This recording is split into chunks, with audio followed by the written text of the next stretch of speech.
Hello friends, welcome to राल सोसौंदी academy. देखिए, हम यहाँ पर बिहार प्राथमिक शिक्षक भर्ती 2023 की कंप्लीट रूप से तैयारी कर रहे हैं। इसमें हम देखेंगे रीजनिंग, और रीजनिंग में आज देखेंगे भिन्नता। देखिए, जो भिन्नता है, इस भिन्नता चैप्टर में किस किस टाइप के क्वेश्चन बनते हैं, उन सभी क्वेश्चनों को किस प्रकार उससे सॉल्व करने का तरीका रहता है, इसे देखेंगे। साथ ही विभिन्न परीक्षा में जो भी क्वेश्चन पूछे गए उन सभी क्वेश्चनों को यहाँ पर कंप्लीट करेंगे। खास करके बीपीएससी परीक्षा और बिहार राज्य में जो स्टेट में क्वेश्चन पूछे जाते हैं इस चैप्टर से, उन सभी क्वेश्चनों को यहाँ पर देखेंगे। यदि आपने हमारे चैनल को अब तक सब्सक्राइब नहीं किया तो चैनल को सब्सक्राइब कर लो। बेल आइकन चैनल के माध्यम से आपको बिहार प्राथमिक शिक्षक भर्ती की कंप्लीट रूप से तैयारी कराई जा रही है। तो चलिए देखिए, भिन्नता होता क्या है। इस अध्याय के अंतर्गत पूछे जाने वाले प्रश्नों में 4 विकल्प दिए गए होंगे, जिनमें से कोई अन्य 3 में से किसी न किसी रूप से भिन्न होगा। 3 एक समान होंगे, एक अलग होगा, वही अलग आपको छांटना है। ये प्रश्न प्राय 2 प्रकार के होते हैं। एक तो अक्षर समूह पर आधारित, जो अल्फाबेट आप जानते हो, जो ABCD जो 26 अक्षर होते हैं उसके आधार पर होंगे, अल्फाबेट के आधार पर। या फिर किस तरीके से, दूसरा को किस तरीके से पूछता है, संख्या समूह पर आधारित होते हैं, यानी संख्या समूह पर आधारित होंगे। जैसे कि नंबरिंग, मतलब उसमें रिलेशन होगा। जैसे अभाज्य संख्या है, 1 भाज्य दे देगा, 3 अभाज्य दे दे, या फिर 3 भाज्य दे दे, 1 अभाज्य छांटनी हो उसमें, या फिर वर्गमूल निकल रहा हो या घनमूल निकल रहा हो। तो कहने का मतलब है, ज़्यादातर जो भिन्नता पर क्वेश्चन पूछे जाते हैं, इंपोर्टेंट ये चैप्टर है, इसमें से आपका 1 या 2 क्वेश्चन निश्चित ही आते हैं। तो इसमें या तो अल्फाबेट के ऊपर क्वेश्चन आएगा या फिर नंबर के ऊपर क्वेश्चन आएगा।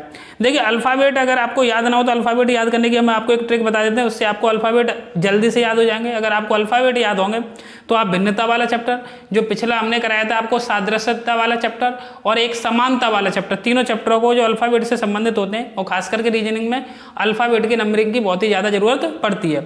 तो सबसे पहले हम आपको क्वेश्चन चालू कराने से पहले, जो इंपॉर्टेंट क्वेश्चन है उनसे पहले अल्फाबेट को बता देते हैं, किस तरीके से आप आसानी से इन्हें याद कर सकते हो। देखिए, अल्फाबेट के लिए आपको इस तरीके से नंबर को याद कर सकते हैं आप आसानी से। देखिए, A का 1 होता है, ये तो आपको याद होगा। ABCD तक तो आपको पता ही है कि 4 तक गिनती होगी। A का 1 दिया जाता है, B को 2, C को 3 और D को 4। E का कितना होता है, 5।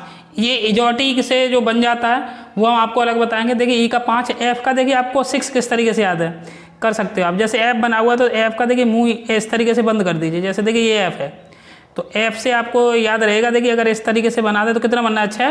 तो यानी F का नंबर कितना होता है, 6 होता है। ऐसे G देखिए, जैसे ये G बना हुआ है, तो जब आपने G बनाया तो देखिए नीचे की तरफ आपने ये मोड़ा ना, तो कितना बना, ये 7 जैसा अक्षर बनना है कि नहीं बनना है, ये वाला ये। तो G का कितना नंबर होता है, 7 होता है। आपने H इस तरीके से बनाया तो H का नंबर 8 कैसे याद कर सकते हो। देखो, इस तरीके से घुमाओ और इस तरीके से घुमाओ, 8 जैसा बनना है कि नहीं बनना है। तो आपको तुरंत ध्यान आ जाएगा कि H का नंबर कितना होता है, 8। अगर आपको ये नंबर आसानी से याद होंगे तो आप क्वेश्चनों को जल्दी से बना ले जाओगे। I के लिए बात करें तो देखिए I ऐसे है, तो देखिए थोड़ा I को इस तरीके से समझे, 9 टाइप का बनना है कि नहीं बनना है। जब I बनाते हो आप तो I इस तरीके से 9 बनता है कि नहीं बनता है, उस तरीके से याद रखें। I को जो नंबर दिया गया है वो कितना दिया गया है, 9वें नंबर पर है। कहने का ये देखिए, इजोटी हम आपको पहले से ही बता देते हैं कि जो इजोटी है उसके अकॉर्डिंग जो E होता है वो 5वें नंबर पर होता है, J आपका 10वें नंबर पर होगा, O आपका 15वें नंबर पर होगा, T 20वें नंबर पर होगा, और Y कौन से नंबर पर होगा, 25वें नंबर पर होगा। तो इजोटी के अकॉर्डिंग आप निकाल सकते हैं 5, 10, 15, 20, 25 पर ये होते हैं। तो J का नंबर कौन सा हो जाएगा, 10। तो J को तो आप यहाँ से आसानी से याद कर सकते हो। चलिए, अब बात कर लेते हैं हम K की। तो देखिए, K को आप कैसे याद कर सकते हो। K 11वें नंबर पर है। जैसे आप K बनाने जाते हो तो इस तरीके से देखिए 2 अक्षर बना रहे हो, इस तरीके से यूँ बनाते हो तो K में दिखाई दे रहा होगा आपको बनाने में, मतलब 2 लाइनें यूज हो रही हैं। तो उस हिसाब से K किसवें नंबर पर है, K की जो शेप है वो भी 11 जैसी लगती है। अच्छा, बात कर लेते हैं हम L की। L को कैसे याद रख सकते हो। L को इंग्लिश रखते हैं तो उसी प्रकार से 12 को क्या बोलते हैं, 12।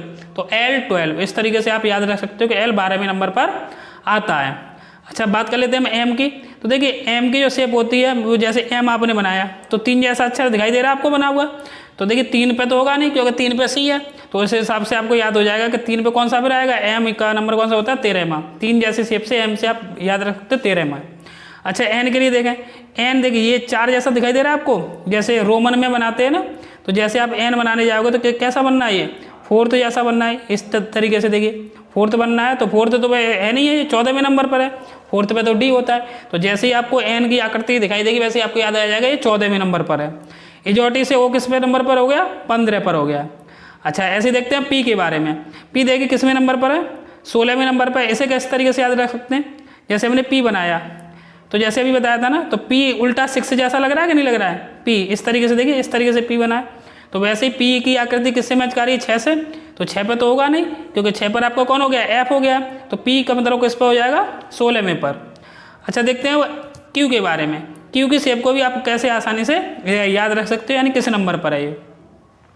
जैसे हमने क्यू बनाया तो देखिए क्यू के लिए ऐसे लाते हैं कि नहीं लाते हैं, तो जैसे क्यू बनाते हैं तो ये किस प्रकार की 7 जैसी शेप आ रही है, 7 जैसी, तो यानी क्यू का नंबर कितना है 7 पे तो हो नहीं सकता है, तो क्यू किसमें नंबर पर है 17वें नंबर पर है। अच्छा बात कर लेते हैं हम आर की, तो आर की शेप भी शेप से आप समझ सकते हो किस नंबर पर आएगा ये। आर के लिए समझें, जैसे हमने आर बनाया तो आर इस तरीके से बना रहे हैं, तो आर में लग रहा है घुमाव जैसे 8 जैसा बन रहा है, देखिए इस तरीके से लग रहा है 8 जैसी शेप आ रही है, 8वें अक्षर जैसी शेप बन रही है इस तरीके की, तो यानी आर किसवें नंबर पर हो जाएगा 8वें पे होगा नहीं, किस पे हो जाएगा 18वें पे हो जाएगा। इस तरीके से आप मतलब नंबर को अपने माइंड में जब याद रखोगे कि इसकी शेप बने, उसी से आपको पता चल जाएगा किसमें नंबर पर है, फिर आसानी से आप क्वेश्चनों को कर ले जाओगे।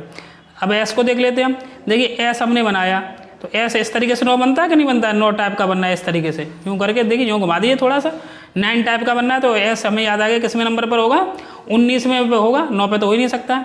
टी इजोटी से टी किस पे हो गया 20 पर हो गया। कर लेते हैं हम यू की, तो जैसे हमने यू बनाया यूँ तरीके से बनना है, ऐसे ही देखिए 21 किस तरीके से, ऐसे ही तो बनता है 21 21, तो वैसे देखिए थोड़ा यू की शेप आ रही है, जैसे 21 लिखते हैं वैसा ही क्या बनता है यू बनता है, तो यू का नंबर कौन सा हो जाता है 21 हो जाता है। ऐसे हम बात कर लेते हैं वी की, तो वी देखिए वैसे भी याद रखें, वी यूँ करके देखिए यू बनाया और उसके बाद तुरंत ही वी है, तो 20 तरीके से बनता है, तो ऐसे ही 22 बनाते हैं हम, 2 2 करके बनाते हैं, तो जो वी की शेप है वो कैसी है 22 के तरीके की है।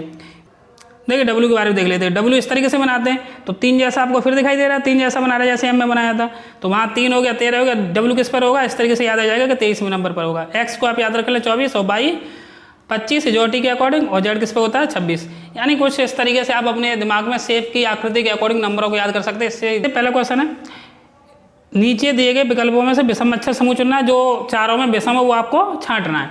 चलिए एक एक करके देखते हैं, पहला ही देखते हैं, पहले का फर्स्ट का ये ए के बाद देखिए कौन आ रहा है बी, ओके।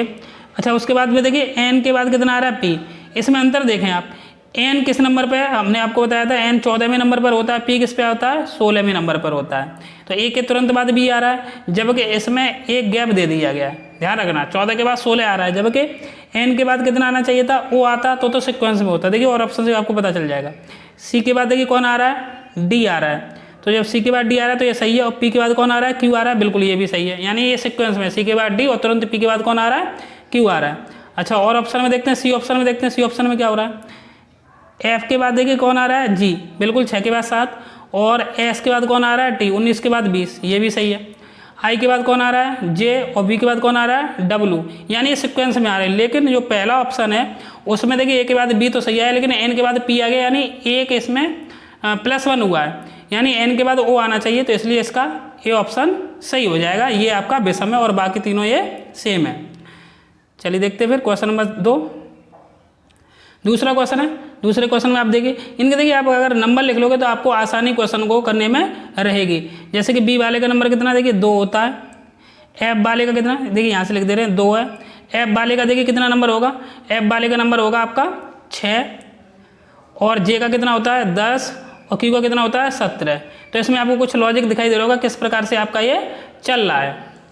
तो देखिए 2 के बाद कितने का इंक्रीजमेंट हुआ 4 का, 4 के बाद फिर +4 का, और फिर कितने का हुआ +7 का इंक्रीजमेंट हो रहा है, 4 4 7 का इंक्रीजमेंट हो रहा है। अच्छा और ऑप्शन को चेक करते हैं, और ऑप्शन में किस प्रकार की कंडीशन दी हुई है। सेकंड वाले में क्या देखिए 18 पर है यार, यू कितने पर होता है 21 पर होता है, सेकंड वाले को देख रहे हैं, जेड कितने पर होता है 26 पर होता है, और जी कितने पर होता है 7 पर होता है। तो इनमें देखेंगे तो 18 और 3 21 +3, और उसके बाद देखिए 21 और 5 26 यानी +5, और 26 के बाद 7 यानी +7।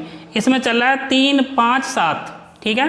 और इसमें कैसा चल रहा था आपका +4 और प्लस के साथ ए ऑप्शन में था। सी ऑप्शन और चेक कर लेते हैं, जी देखिए कितने पर होता है 7 पर होता है, सी ऑप्शन देख रहे हैं। जे कितने पर होता है 10 पर होता है, ओ कितने पर होता है 15 पर होता है, और बी कितने पर होता है 22 पे होता है। तो देखिए 7 तो 3 10 यानी +10, 10 और 5 15 यानी +5, उसके बाद 15 और 22 यानी +7। इसमें भी कैसा चल रहा है 3 5 7 का चल रहा है। ऐसे ही आप जब डी ऑप्शन को चेक करोगे ILQX को, तो इसमें भी ऑप्शन चलेगा आपका 3 5 7 का, आप चेक कर सकते हैं। आई के बाद देखिए एल है, तो 9 के बाद 12 यानी 3 आया है, और 12 के बाद ये देखिए कितने 17 यानी 5 आया है, और 17 उसके बाद में एक्स है यानी 24 यानी 7 आया है। तो इसमें कितना है डी वाले में +3, फिर +5 और फिर +7, यानी इस वाले में जो ए ऑप्शन है इसमें अलग नियम बनना है, इसमें बनना है 4 +4 और +7, आप करके देख सकते हैं, यानी इसका ए ऑप्शन अलग है। तो इस प्रकार से देखिए आप नंबर देके क्वेश्चन को आसानी से कर सकते हो। देखिए क्वेश्चन नंबर 3 देखते हैं 3 में क्या हो रहा है। तीसरे में देखिए जी वाला है, ये कितने पर होता है, पहले ए ऑप्शन को देख रहे हैं, हम ए ऑप्शन पे बात कर रहे हैं। जी वाले का देखिए कितना है 7 पे होता है। उसके बाद में ई देखिए कितने पर होता है 5 पे होता है। सी कितने पर होता है 3 पर होता है। ए कितने पर होता है 1 पर होता है।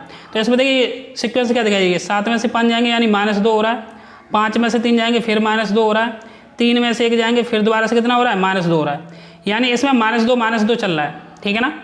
अच्छा और ऑप्शन में चेक करते हैं हम, बी वाले में भी ऐसा चल रहा है क्या, बी वाले में चेक कर लेते हैं। देखिए बी वाले में जब देखते हैं तो देखिए पी कितने पर होता है 16 पर होता है, एन कितने पर होता है 14 पर होता है, एल कितने पर होता है एल 12 पर होता है, और जे कितने पर होता है 10 पर होता है।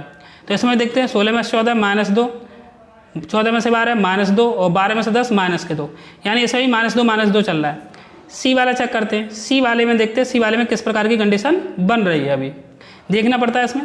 बी देखिए कितने पर होता है 22 पे होता है, यू कितने पर होता है 21 पर होता है, एस कितने पर होगा 19 पर होगा, और क्यू कितने पर होगा 17 पर होगा। तो इसमें देखिए इसमें कैसे बनना है 22 21 यानी -1, 21 19 यानी -2 और 19 17 यानी -2, इसमें बनना है देखिए -1 -2 जबकि और भी जो हमने पहले और ये चेक किए थे उसमें कैसा बना था -2 यानी सभी में से -2 हो रहा था। इसमें डी ऑप्शन में भी जब आप चेक करने जाओगे तो इसमें भी यही कंडीशन बनेगी -2 यानी इसमें कौन सा ऑप्शन सही हो जाएगा, सी ऑप्शन इन बाकी तीनों से अलग है और बाकी तीनों सेम है। चलिए देखते हैं, देखिए पहला ऑप्शन क्या है DCB, दूसरा दिया NML, PQS और TSR। इसमें जब आपने देखने जाओगे तो आपको दिखाई दे रहा होगा तो सी के बाद डी आता है, एम के बाद क्या आता है एन आता है यानी 13 और 14, और ये कितना होगा 3 और 4, 3 के बाद 4 और 13 और 14 इस प्रकार चल रहा है। ऐसे पहले देखिए डी वाला ऑप्शन चेक करिए, एस कितने नंबर पर होता है 19 पर, और टी किस पे होता है 20 पर, यानी एस के बाद क्या आता है टी आता है। अरे आगे वाला पीछे लिखा है पीछे वाला आगे लिखा है, लेकिन इस वाले में देखोगे पी क्यू, इसमें सीक्वेंस में लिखा है पी होता है 16 पर और कि क्यू किस पे होता है 17 पर, यानी इसमें सीक्वेंस में लिखा है। तो इसमें जो सी ऑप्शन है ये अलग है और बाकी सब सेम है। चलिए ये वाला क्वेश्चन देखते हैं, देखिए ACE इनके नंबर लिख लेते हैं हम पहले। तो ए देखिए कितने पर होता है पहले पर, सी कितने पर होता है 3 पर, और ई कितने पर होता है 5 पर। तो इसमें आप देखोगे तो कितने का अंतर है 1 3 5 यानी +2 हो रहा है। पहले वाले में +2 का लॉजिक चल रहा है, +2 फिर +2। चलिए ऐप पर देखते हैं, ऐप कितने पर होता है 6 पर, एच कितने पर होता है 8 पर, और जे कितने पर होता है 10 पर। तो इसमें भी किसका लॉजिक चल रहा है +2 और +2। KLM है, इसमें देखते हैं, अच्छा सी वाले ऑप्शन में देखिए के के बाद L और L के बाद कितना आ रहा है M, यानी 11 12 और 13, इसमें चल रहा है +1 का, इसमें कितने चल रहा है +1 और +1 का। SUV में देखते हैं डी वाले ऑप्शन में, डी वाले ऑप्शन में भी जब देखने जाओगे आप तो इसमें भी कितना देखिए 19 और 2 21 और 2 23, क्योंकि S होता है 19 पर, U होता है 21 पर और W कितने पर होता है 23 पर। यानी इन तीनों में लॉजिक था +2 का और +2 का, जबकि जो सी ऑप्शन है इसमें +1 यानी +1 का ऐड हो रहा है। तो इसका जो सी ऑप्शन है वो सही है, ये भिन्न है बाकी चारों में। चलिए देखते हैं नेक्स्ट। देखिए इसमें देखिए पहला वर्ड ए ये वोवेल है, फिर JKL यानी ये +1 करके हो रहा है। आई स्वर है, फिर BCD सीक्वेंस में यानी +1 और +1 चल रहा है, इस तरीके से चल रहा है। वो देखिए वोवेल है, पहले डी चेक कर लेते हैं। देखिए यू वोवेल है, फिर FGH यानी इसमें भी +1 और +1 हो रहा है। लेकिन जो सी वाले में आप जब चेक करने जाओगे तो देखिए ओ तो वोवेल है ही है, लेकिन आर कितने पर आता है 18 पर, और क्यू कितने पर आता है 17 पर। इसमें +1 हो रहा है, इसमें जबकि कितना हो रहा है -1 हो रहा है, यानी फिर क्यू के बाद पी कितने पर है -1, यानी सी वाले में -1 का लॉजिक है और बाकी सब में क्या है वोवेल के बाद +1 और +1 हो रहा है। चलिए देखते हैं फिर, यानी कि इसका जो सी ऑप्शन है वो अलग है बाकियों से। देखिए वो अल्फ़ाबेट के क्वेश्चन थे, ये नंबर के क्वेश्चन जो कि पूछे जाते हैं अल्फ़ाबेट में, आपको वही अल्फ़ाबेट में नंबर देने के बाद में आपको पता पड़ जाएगा किसी में प्लस होता है तो किसी में माइनस होता है। इन क्वेश्चनों को देखते हैं। देखिए 144 है, ये 144 है, ये 12 का वर्ग है। 169 ये 13 का वर्ग है। 196 ये 14 का वर्ग है, जबकि 210 है वो किसी का भी वर्ग नहीं होता है। तो यानी कि इसमें जो डी है वो अलग है और बाकी सब सेम है। ये तीनों संख्या कैसी हैं, ये पूर्ण वर्ग है, अर्थात इसका जो विषम है वो कौन सा है, डी है। 12वें वाले में 72 है, 45 है, 81 28 है। इसमें क्या मतलब अलग है, इसमें भिन्न छांटना है। तो देखिए 72 में 3 का डिवाइड चला जाएगा 24 बार, 45 में 3 का डिवाइड चला जाएगा 15 बार, 81 में भी 3 का डिवाइड चला जाएगा 27 बार, जबकि 28 में 3 का डिवाइड नहीं जाता है। यानी कहने का मतलब है ये जो तीनों संख्या है वो ऐसे ही बोल सकते हैं 3 के मल्टीपल में, जबकि 28 3 के मल्टीपल में नहीं है, इसलिए अलग है। देखिए नेक्स्ट है 527, 639, 240 और 356। इसमें देखना है हमें किस प्रकार से कंडीशन बन रही है। देखिए शुरुआत के 2 अंक जोड़े तीसरा अंक प्राप्त हो जाएगा, 5 और 2 7। शुरुआत के जैसे 6 + 3 जोड़ेंगे तो कितना प्राप्त हो रहा है 9। ऐसे देखिए शुरुआत के 2 + 4 जोड़ेंगे तो कितना प्राप्त हो रहा है 6, जबकि 3 और 5 जोड़ने पर 8 होना चाहिए, यहाँ पर कितना है 356 है। अर्थात इसमें जो भिन्न है वो कौन सा हो जाएगा, डी ऑप्शन भिन्न हो जाएगा, यानी डी अलग है। देखिए 8 दिया है, 42 दिया है, 49 दिया है, 35 दिया है। तो इसमें जब देखने जाओगे आप तो देखिए 42 भी 7 का मल्टीपल है या 7 का डिवाइड चला जाता है, 49 भी 7 का मल्टीपल है 7 का डिवाइड चला जाता है, 35 भी 7 का मल्टीपल है या फिर बोलेंगे 7 का डिवाइड चला जाता है, जबकि 8 है वो ना 7 का मल्टीपल है ना ही इसमें 7 का डिवाइड जाएगा। अर्थात इसका ए ऑप्शन वो अलग है और बाकी तीनों ये सेम है। देखते हैं नेक्स्ट, इसमें क्या देखिए 24 है, 60 है, 124 है और 210 है। इसमें देखना हमें किस प्रकार से ये संख्या भिन्न है। तो देखिए वही कंडीशन जो भी हमने आपको पिछले वाला लॉजिक बताया था। देखिए ये 3 का इसमें डिवाइड मान लो या 3 का मल्टीपल मान लो। 24 को लिखेंगे 3 × 8 यानी ये 3 के गुणज में, 60 3 × 20 3 के गुणज में, 210 3 × 70 यानी 3 के गुणज में, या बोल देंगे तीनों संख्या में यानी ए बी डी में 3 का डिवाइड चला जाएगा। जबकि 124 है ये 3 के मल्टीपल में नहीं है, या फिर बोल सकते हैं इसमें 3 का डिवाइड नहीं जाएगा, इसलिए ये अलग है। देखते हैं अगला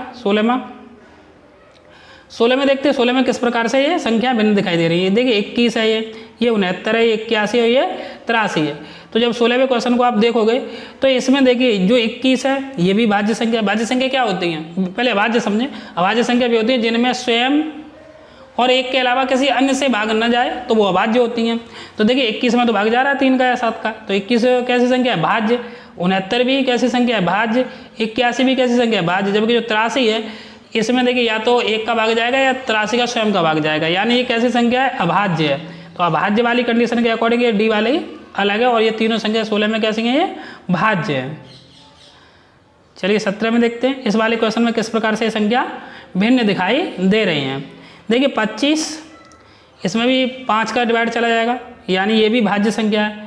उसके बाद में देखते थे कि पहले 99 भी कैसी है, 11 × 9 यानी 11 और 9 का दोनों का जाएगा, ये भी कैसी संख्या भाज्य। 57 19 × 3 19 का भी जाएगा, 3 का भी जाएगा। जबकि जो 37 है ये कैसी संख्या है, अभाज्य संख्या है। इसमें 1 का और स्वयं 37 के अलावा किसी संख्या का भाग नहीं जाएगा, अर्थात इसमें जो बी ऑप्शन है वो भिन्न है। देखते हैं 18वें क्वेश्चन में कौन सी कंडीशन लग रही है। देखिए 18वें क्वेश्चन की कंडीशन देखेंगे तो देखिए कितना लिखा है, 46 लिखा है। उसके बाद कितना लिखा है, 54 लिखा है। उसके बाद कितना लिखा है, 48। उसके बाद क्या लिखा है, 24। इसमें देखिए फैक्टर के ऊपर ये क्वेश्चन होगा। जैसे 54 है, 54 के आप देखिए कैसे ही फैक्टर कर सकते हैं। 27 × 2 लिख लो, 9 × 6 लिख लो, ठीक है ना। 18 × 3 लिख लो। ऐसे 48 के 16 × 3 लिख लो, 8 × 6 लिख लो, ठीक है। 24 × 2 लिख लो। ऐसे 24 की बात करें तो 12 × 2 लिख लो, 4 × 6 लिख लो, यानी इसके जो फैक्टर है वो 1 से अधिक हो रहे हैं। जबकि 46 वाला देखिए ये ऑप्शन है, ये अलग है। क्यों, क्योंकि जब 46 के आप फैक्टर करने जाओगे तो 40 को क्या लिखोगे, 23 × 2। इसके अलावा और कोई 40 का फैक्टर नहीं होगा। 40 × 1 वो बात अलग है, अर्थात 23 × 2 ये यूनिक फैक्टर है, इसलिए इसमें जो ए ऑप्शन है वो बाकी तीनों से अलग है। अच्छा देखते हैं 19 वाले क्वेश्चन में किस प्रकार से संख्याएं अलग हैं यानी असमान है। देखिए 35 है, 5 × 7 भाज्य संख्या है। 15 3 × 5 भाज्य संख्या है। 27 9 × 3 यानी 9 से भी जाएगा, 3 से भी जाएगा, तो ये कैसी संख्या है, भाज्य। जबकि 19 है वो कैसी संख्या है, अभाज्य संख्या। देखिए भाज्य के ऊपर बहुत ज़्यादा क्वेश्चन बनते हैं इस टाइप के क्वेश्चन में भिन्नता छांटने के लिए, तो आपको ध्यान रखना है एक वर्गमूल है, एक भाज्य है, एक घनमूल है, ये सभी संख्याओं के ऊपर आपको ध्यान रखना है। अच्छा देखते हैं 20 वाले क्वेश्चन में किस प्रकार का लॉजिक लग रहा है।